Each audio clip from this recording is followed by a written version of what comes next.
Gosh, Greg, it's really dark in here, man. I can't see a thing. Yeah, you will in a while. All right. Just hang on. What the heck is this place? Yeah, it's like Ali Baba's cave or something. Exactly. Yeah. Open sesame! Oh, jeez. Oh, man. Beautiful, right? Oof. Ah, this is a concert hall, man. It is, yeah.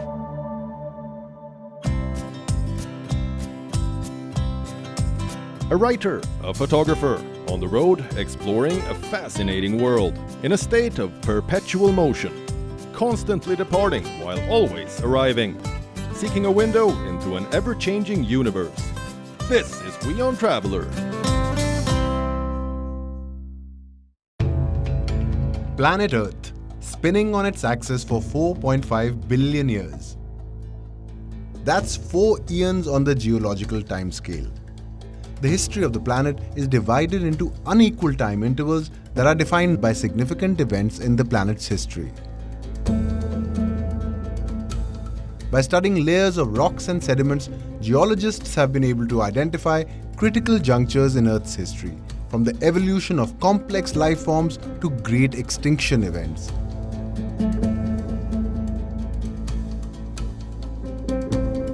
Anthropologists have always been perplexed by the demise of great ancient civilizations, Greek and Mesopotamian, and in particular the Indus Valley civilization that existed on the Indian subcontinent. Historical clues pointed to a natural calamity sometime in 1900 BC, but the theory was not substantiated. Proof that a mega drought did in fact sweep across the planet, drying up rivers, changing ecologies, and wiping out civilizations came from an unlikely source, a stalagmite discovered in an underground cavern in 2018. The new age was named after the location of the hitherto unknown cave system in which the stalagmite was found. For the last 4,200 years, the Earth has been in the Meghalayan Age. So, earlier this year, when I was invited for a festival to commemorate Meghalaya's indelible imprint on the planet's history, it seemed like a no-brainer. Even though there is a small airport in Shillong, Guwahati Airport is much better connected with the rest of the country. From there, it's a few hours drive into Meghalaya. The festival has been on for a few days now, and from what people are posting on social media, it appears to be a real hoot. But the clincher for me was an opportunity to explore the state's now famous subterranean grottos. Okay, so that's not entirely true. As anyone who has friends from Shillong knows, when the Khasis say they're planning to celebrate, then you do your best to wrangle an invitation. And if you can't, then you simply gate-crash the party.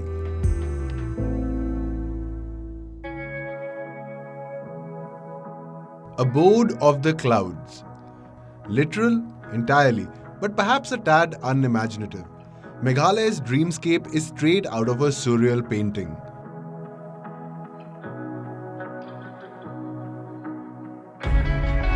Over 100 balloonists from around the world have congregated here for this festival. Pilots and crews have been here since before dawn, checking equipment and taking stock of weather conditions.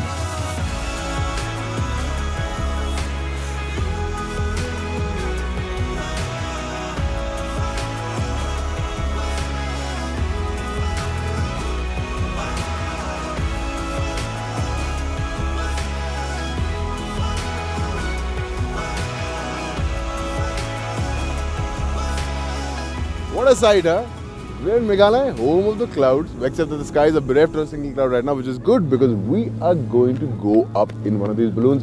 There are 10 of them, and well, you can't see a land like this from terra firma. The most crucial bit is the wind speed. If it's too high, then you can't take off. If you go on a small balloon, go with close friends. Okay. Or become close friends by the end of it. All right, cool.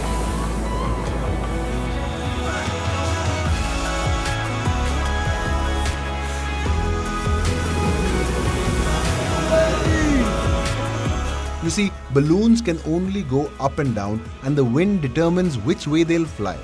Depending on that, pilots need to identify safe landing locations.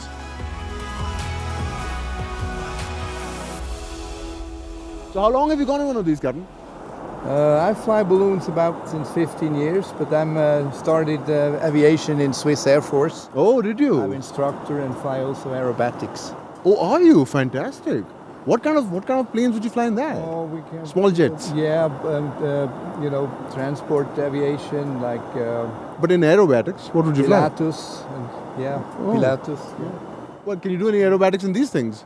No. No. No, this is actually aerostatic and not aerodynamic. Oh, this is your retirement plan.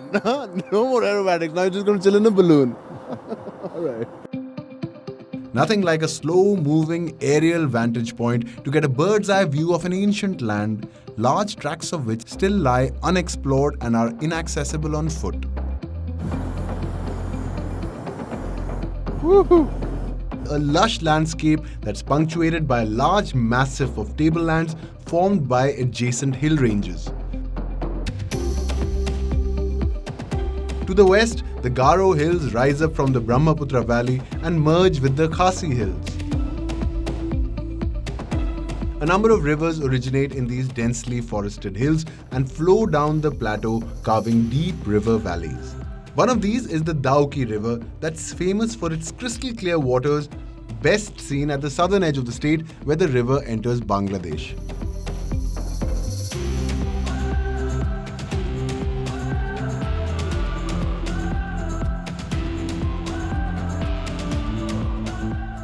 We have a touchdown and then we decide if we go on or not. We look at the map. Huh? Oh.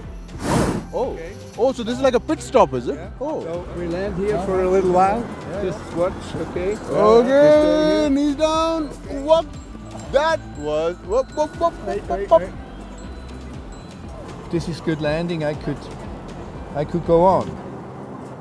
But here definitely you don't want to be in here. That's only wood, right? Yeah. So we definitely would timber. have to land here somewhere. So the question is it worse to go here and try a spot? Okay, we right. go on a little bit, huh?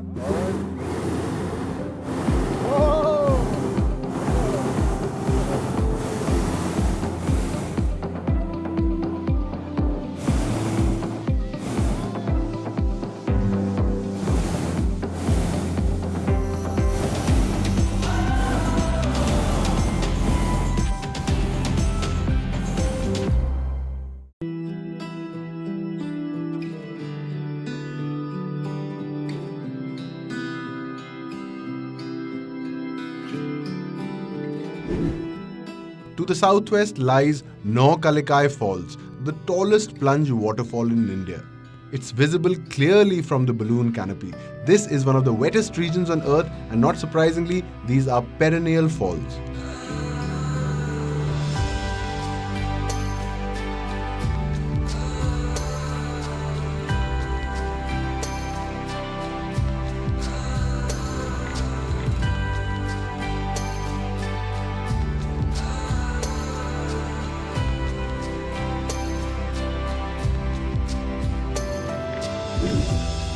Popular as they are, there's something else in their vicinity that steals all the attention: the living root bridges around the village of Nongriat.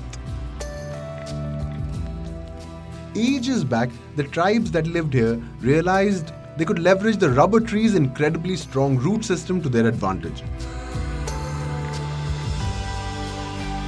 The roots are manipulated to grow in a desired direction, say over a stream, and when they reach the other side of the river, they're allowed to take root in the soil. Given enough time, a sturdy living bridge is produced. Some of these bridges are believed to be over 500 years old, and they're only getting stronger with time.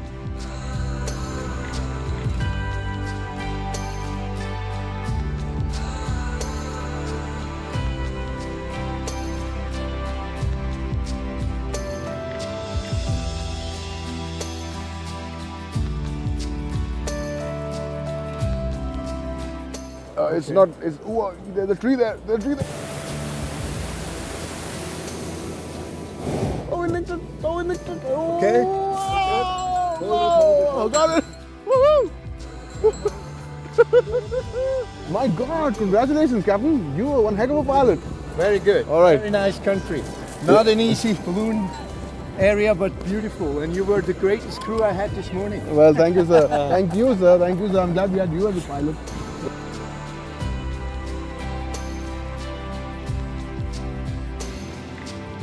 Ballooning is a team thing. It really You is. cannot do it alone. It's a team sport. You need to be a good team.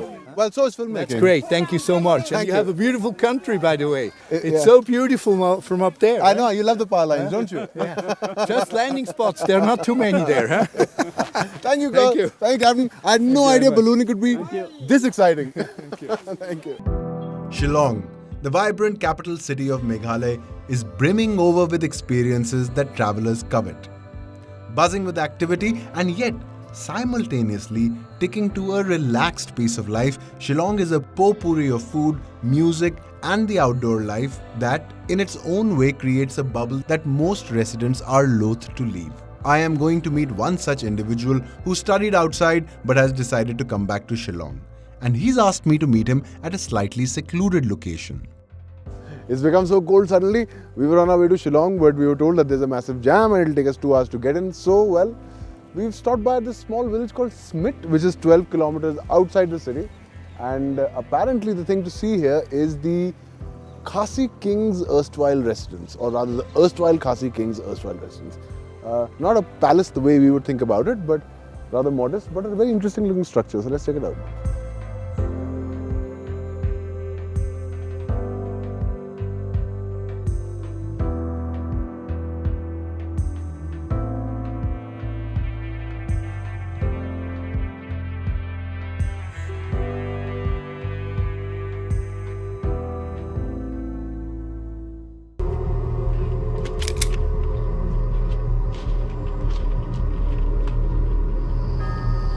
No, this isn't a commercial break. I just thought that this little clip makes a better introduction to Eliza Barre, the protagonist of this short film who I'm going to meet.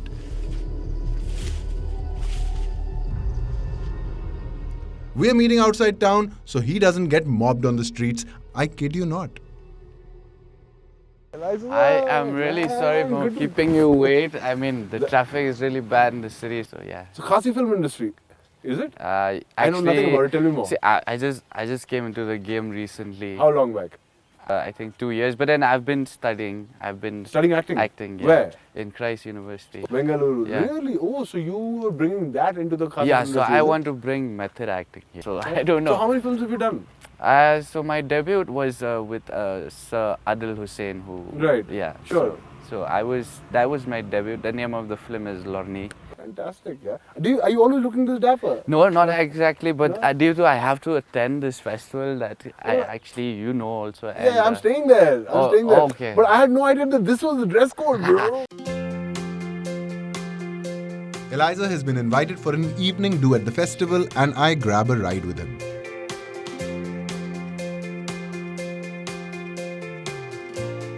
It's a pretty buzzing affair with live food counters and all kinds of cultural performances. There's even a traditional arts and crafts market set up outside the perimeter of the campsite. Tribal culture and folklore are big in Meghalaya. Drinking and dancing to live music produced by singers, buffalo horns, bamboo flutes and drums is common. The highlight of the evening entertainment though is a non-stop retinue of music bands. Shillong is the country's hub for singer-songwriters and you'd be hard-pressed to find a lineup like this anywhere else in the country. What a fabulous wind down to a long day.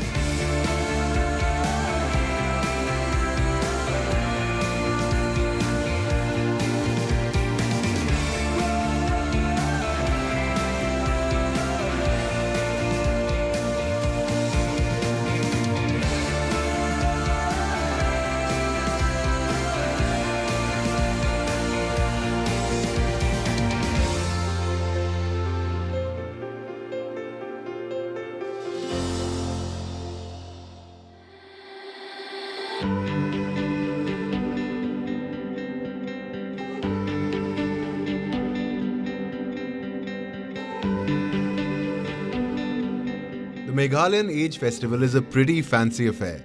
Guests like me have been put up at this campsite just south of the small town of Jawai.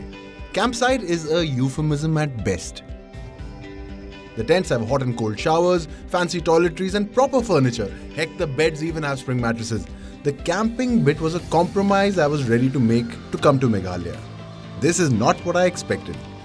Organized by the government to promote the state and its varied attractions, the Meghalayan Age Festival is a cornucopia of adventure activities, sightseeing, food, music and everything Meghalayan you can think of. Today, Gregory Diengdo, a caving guide, is going to take us literally into the bowels of the earth. A couple of cave systems in the Jayantia Hills. Over 1700 caves have been explored in Meghalaya so far, and scientists believe they've literally just tapped the surface.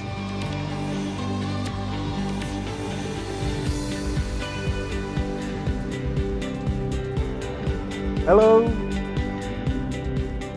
It was at the Momlu cave that the now famous stalagmite was found that helped geologists confirm the beginning of the Meghalayan age. Exploring that cave requires technical climbing skills that I do not possess, so we're going to go somewhere where I'm reasonably confident of making it back in one piece.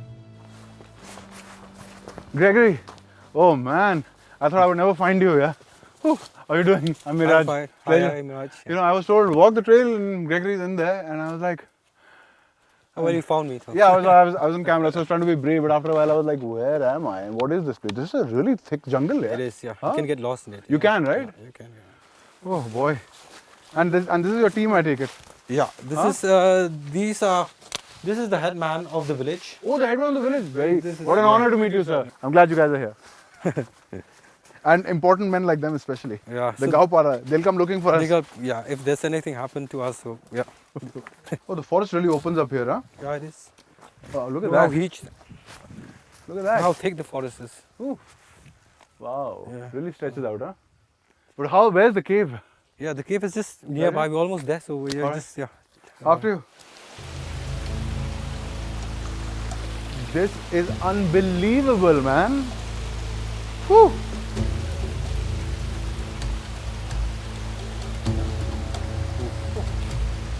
So this is the resurgence of the cave. There are 3 caves in this system. And they're which all is- interconnected. Yeah, and they're all interconnected. Yeah. So we're gonna go in there, huh? Yeah, we're going to go in there and see how far we can go.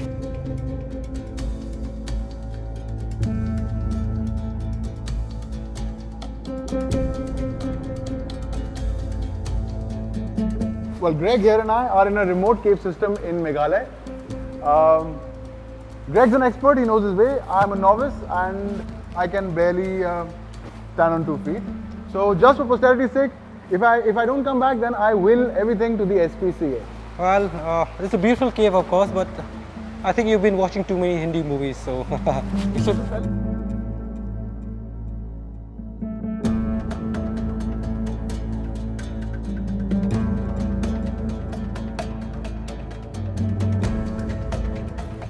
Gosh, Greg, it's really dark in here, man. I can't see a thing. Yeah, you will in a while. All right. Hang on. What the heck is this place? It's like Ali Baba's cave or something. Exactly. Yeah. Open sesame! Oh, jeez. Oh, man. Beautiful, right? Oof. Ah, this is a concert hall, man. It is, yeah.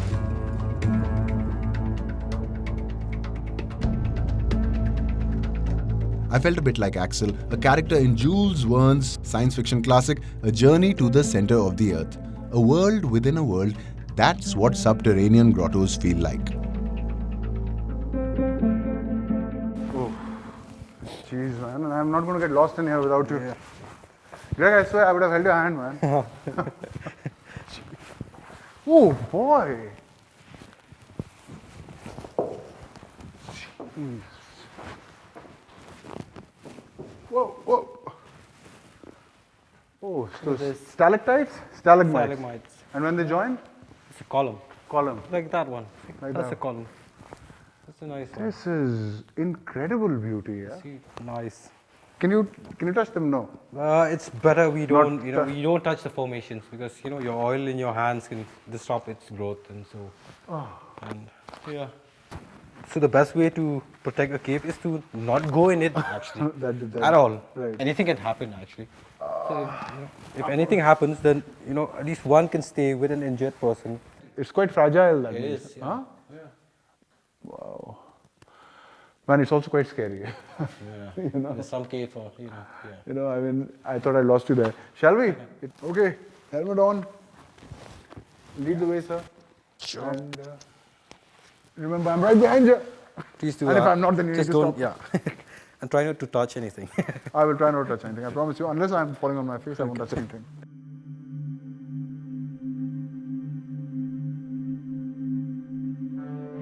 Whoa. All right, so Greg's gone up ahead. This seems to be the only way, so I'm not particularly scared. But actually, I would be if it wasn't for you guys. So, folks, well, thank you, crew, for giving me moral support here. Greg! Wait up, man.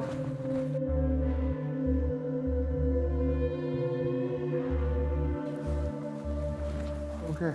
This is another nice section Oh, of the cave. Oh boy, yeah, this looks like the Iron Throne. Yeah. This looks like something out of a science fiction movie. Yeah? Exactly. Yeah. Huh? It is science, of course. It's not fiction. That's true. Yeah. I agree. No, nothing fictional about this, folks. This really exists. Yeah. It's in Meghalaya. Oh, I love these. Like, they look like drapes almost, huh? That's why they call draperies. Oh, are they called draperies? Yeah, they call draperies. Draperies. Geological ages are determined by studying the different strata of sediment that accumulates on the seafloor, in glacial ice, and crucially, calcite layers in stalactites and stalagmites. Just how appropriate it is that the answer to the riddle of the demise of the Greek civilization should have come from a subterranean source. In Greek mythology, Hades, brother of Poseidon and Zeus, is the god of the underworld. And that was where the Greeks believed that he held on to the secrets of the afterlife. It turns out Hades does sometimes give up his secrets. It looks, what do you call that? It looks like a fried egg, yeah? Yeah, that's a sunny side up. Sunny side up, eh? That formation is called a sunny side up. Man, that's It really- looks like So that's the beginning of a stalagmite. exactly. Yeah. Ah, and it's dripping from It's there. gone- yeah. So water dripping out and then. Man, this is almost like we're on a treasure hunt, you know? Yeah, I mean, you actually have some. What I do mean, I you- can show you. What? Okay. Yeah, they're called cave pearls, Cave pearls. but it's very important that they stay here. Okay. I'm not going to take any cave pearls. So these are the cave pearls. I Oh, was these. talking about. Oh, they look like pebbles, huh? Yeah, they are, but they're very rare. I mean, you don't find them in every cave. Really? Yeah. I mean, So are they valuable? Well, not outside not the- if you take it outside the cave. Right. Yeah, they are in the cave. I mean, they're very rare.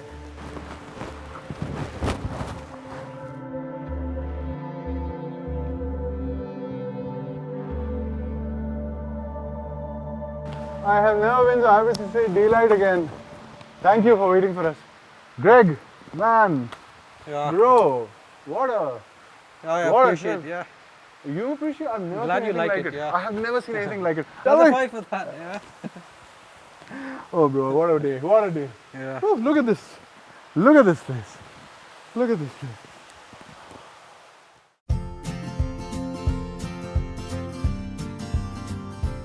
Almost an entire day spent caving meant I didn't have time left for sightseeing, or for that matter, just relaxing and soaking in the festive atmosphere at the campsite. In any case, 3 days are way too short a time to do justice to any place, let alone one as diverse as Meghalaya. In retrospect, I realize I've always loved a myopic vision of the state, one that conflates Shillong with Meghalaya, one that's never looked beyond the music and the food. This trip changed all of that. Meghalaya is special whichever way you look at it. From the skies, through the eyes of the people who live there, or inside out, as I discovered at that subterranean grotto.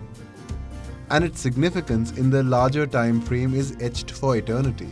In the history of the planet, we've all taken our place in the Meghalayan age.